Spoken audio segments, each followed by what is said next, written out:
Кайрадан сабагыбызда жолугуп атабыз. Демократия деген курста жанагы баштап кеткен темабызды кайра улантабыз. Темабыз дагы эскертип кетейин. Бул демократиянын негизги институттук шарттары. Буга чейин ушу шайлоо институтун жана өкүлдүк принцибин талкууладык. Бийлик бутактарга бөлүнүү принцибин же институтун талкууладык. Анан мыйзам үстөмдүгү же конституционализм принцибин талкууладык. Эми ушуларды жыйынтыктап бир институттар жана институционализм же институтташуу деген сөз менен жана сөзүбүздү корутундап койсок болот.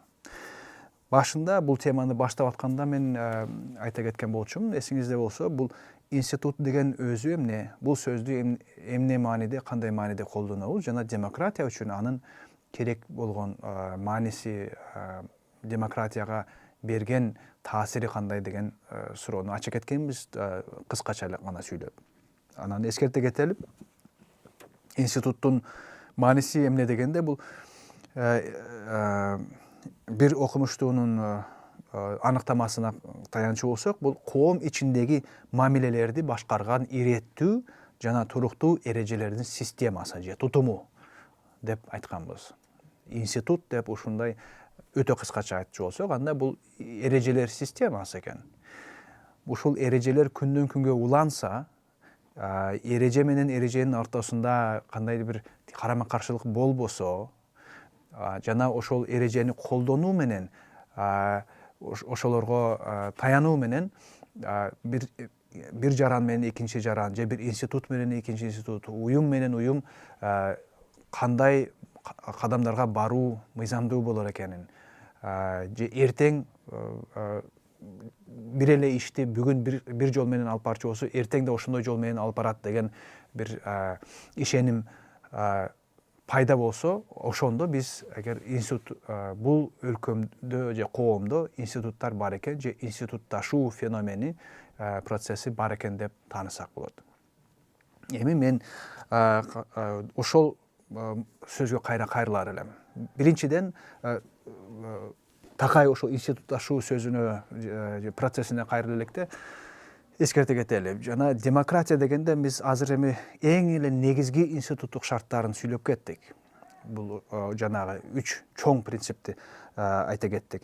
Эгер дагы да болсо кененирээк сүйлөчү болсок, албетте толук бойдон биздин демократия жөнүндө курсубуз ошол институттар жөнүндө болушу толук ыктымал болчу. Анткени институт деген өтө көп түрдүү, көп тармактарды камтыйт. Жана формасы да, принциптери да ар кандай болгон институттун түрлөрү өтө көп. Биз башында айта кеткенбиз, жада калса ошол ар кандай маданий өзгөчөлүктөр, ар бир элдин өзүнчө каадасы бар, салты бар, ошолор ритуалдары бар. Ошолордун баарысы да институт деген статуска ээ. Алардын баарысын сөз кылчу болсок, албетте биз өтө көп сүйлөшүш керек болчубуз. Бирок эгер кыска мөөнөттө баса белгилеп түшүндүрө кетчү болсок, анда демократиянын негизги принциптери деп жанагы айтылган сөздөрдү айттык. Буга кошумча дагы бир нече нерселерди айтсак болот. Дагы кошо кетчү нерсе, бул деген мисалы үчүн бюрократия институту. Эгер буга чейин жана 3 бутакка бөлүнөт деп бийлик бутактарына бөлүнүү принцибин айта кеткен болсок, дагы бир чоң түшүнө турган нерсе, бул саясий башкаруу ишин алып барганда, коомдук башкаруу ишин алып барганда, жанагы 3кө бөлүнгөн бутактардын гана иши жетишсиз экенин белгилешибиз керек. Анткени мыйзам чыгаруудагы депутаттарыбыз, же аткаруу бийлигиндеги министрлерибиз, же сот бийлигиндеги сотторубуз, булар чынында жана иштин эң үстүндөгү, эң көрүнүү, жанагы айсбергдин суу бетиндеги көрүнүп аткан бөлүгүндөгүндөй эле эң көзгө көрүнүп турган гана бийликтин өкүлдөрү. Чынында болсо күнүмдүк ар бир процесстерди камсыз кылып, күнүмдүк жана кагаз иштерин камсыз кылып, чечимдерди жана талкуулоодон баштап аткарылуусуна чейин көзөмөл жүргүзгөн институттар, булардын баарысын жалпы сөз менен бюрократия деп коебуз.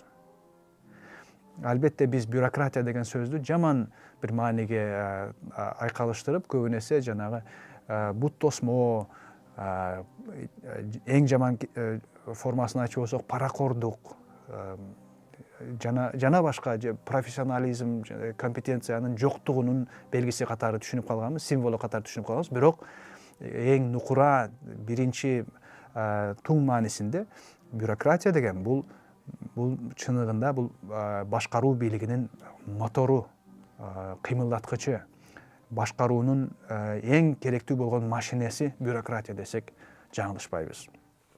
Бюрократияны Макс Вебер деген немис социологу жазып түшүндүрө кеткенде, биз буга чейин сөз кылып аткан сөздөрдүн баарысын ушу бюрократияга таңаган. Институт дегенди түшүнчү болсок, ошо формалдуу, калыптанган жана демократиялык талаптарга жооп берген институт деп коомдук уюшуу деп таанычу болсок, анда бюрократия деген ошол. Бюрократияны өзгөчөлөндүргөн, анын жаңы доордогу жаңы бир феномен катары өзгөчөлөндүргөн сапаттары бул такай ошол анын мыйзамга таянуусу, эрежелердин бирдей болуусу, офистен офиске бир адамдын баштан аяк бир нерсени бүтүрө албай, ар бир киши өзүнүн гана чөйрөсүн тейлей билгендиги, жана башка толтураган ушундай уюштуруу жаатындагы болгон өтө комплекстүү иштердин, өзгөчөлүктөрдүн, принциптердин, иштердин баарысы чогултулганда бюрократия деген маанини берет. Бул да болсо кандай гана өнүккөн жана узакка карай улана билген демократиялык башкаруунун эң эле негизги керектүү болгон атрибуту. Албетте бюрократия деген жалаң эле демократия үчүн эмес, бул автократияга да, тоталитардык бийликке да жада калса керек болгон инструмент. Ошондуктан муну билүүбүз өтө зарыл. Эми мунун баарысын корутунду катары алып келгенде дагы бир нерсени баса белгилешибиз керек. Демократиянын негизги институттук шарттарын талкуудо демократиянын өзүнүн мааниси эмнеде жана ошо институттук жагынан алып карчу болсок, демократия эмнени билдирет же кандай максатка байланган система деген суроого жооп издешибиз керек. Бул суроого жооп менимче өтө туура болгон жооп бир канча жазуучулардын, илимпоздордун илимпоздор тарабынан айтылган нерсе. Бул деген демократия бул карама каршылыктардын, конфликттердин же тирешүүлөрдүн чечүү жолу деп билишибиз керек. Албетте тынч же жанагы күч колдонуусуз чечүү жолу деп дагы баса белгилешибиз керек. Мунун мааниси эмнеде? Бул деген азыркы кезде биз чоң коомдордо жашайбыз. Мурда байыркы заманда албетте биз айта кеткенбиз, ар кандай шаар мамлекеттерде алардын саны, элинин саны аз болгон, кичине болгон. Азыр болсо биз миллиондогон элдерди камтыган чоң мамлекеттерде жашайбыз. Мындай чоң мамлекеттерде мынча көп эл жашаган, бири-бири менен байланышкан коомдордо сөзсүз түрдө карама каршылыктар болот. Сөзсүз түрдө потенциалдуу түрдө конфликт чыга билиши толук ыктымал. Жана ушулардын алдын алуу же эгер орун алып калган болсо булардын чечүү жолдору дайыма саясий аренадагы, саясий жашоодогу бирден бир эң негизги маселе болуп эсептелет. Ойлоп көрсөңүз, кандай гана мыйзам болбосун, кандай гана саясий бир иш-чара болбосун, анын түпкүрүндөгү бир маселе бул ошол конфликттерди болтурбоо же болуп калган конфликт болсо алардын алдын алуу деген максат.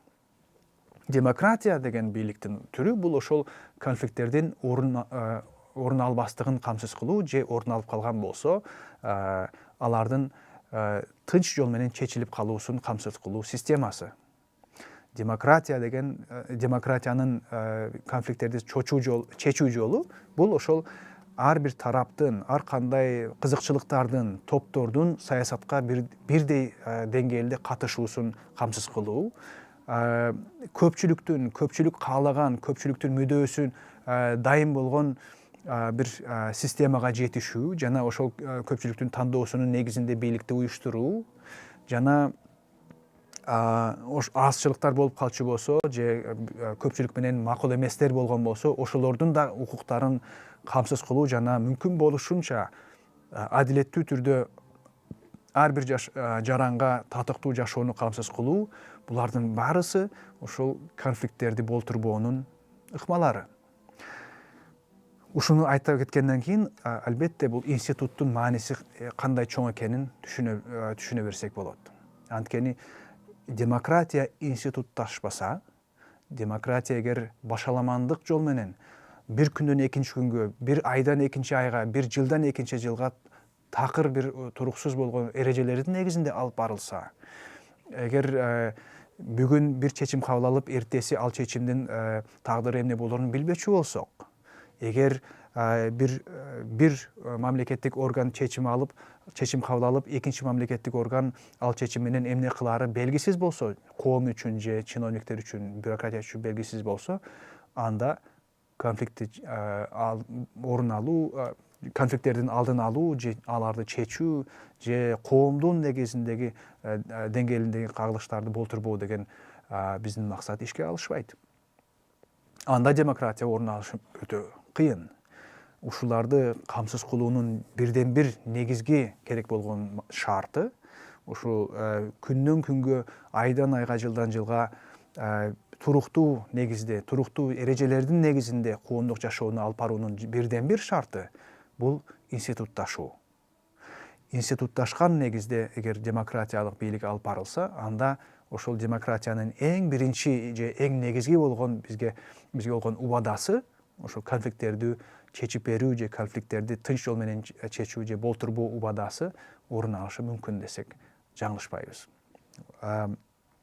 Ошондуктан эми мунун баарысын айтканын мааниси эмнеде?